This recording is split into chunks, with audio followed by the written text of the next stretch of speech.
বেগুন প্রসেস করার জন্য আমি দিয়ে দিলাম এরকম বড় বড় 3টা সাইজের বেগুন প্রথমে। এখন এই বেগুনগুলোকে আমি কেটে নেব।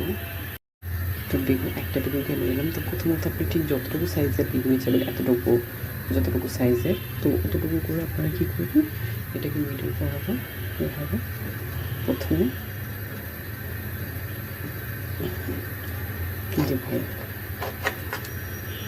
বেগুনটাকে কেটে নিলাম। ঠিক আছে, কেটে এখন এই যে দেখে নিতে মিডিলে কোনো পোকা টোকা আছে নাকি, তো যাতে পোকা টোকা নেই, দেন আমরা এটারও পোকাটা ফালাই দিই।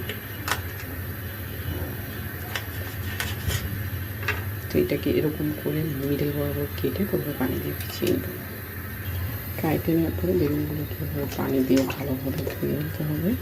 তো এটা আমি একবারই করবো। বেগুনগুলোকে খুব ভালোভাবে ধুয়ে এটা হাতে দিয়ে নিয়ে নেব। আমি এভাবে পানি ঝরাতে দিয়ে দিচ্ছি। পানি ঝরার পরে বাকিটা আমরা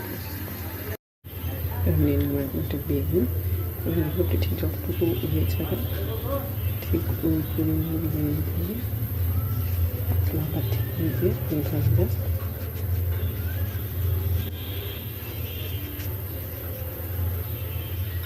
কেটে দিলে এই যে একটা লেয়ার হয়ে যাবে। আবার আগে একটা কথা চলে যাবে, এই অনুযায়ী ছুরিটা বসিয়ে যেমন জাস্ট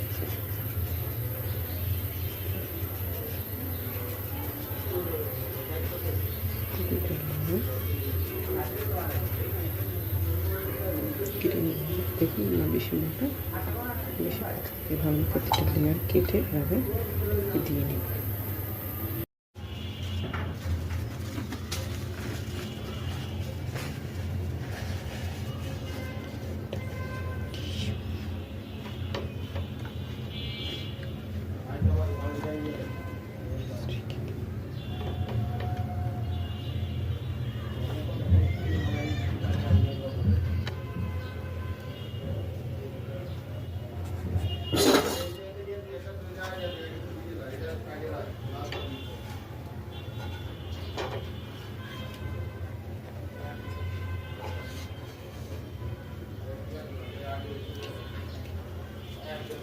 পানি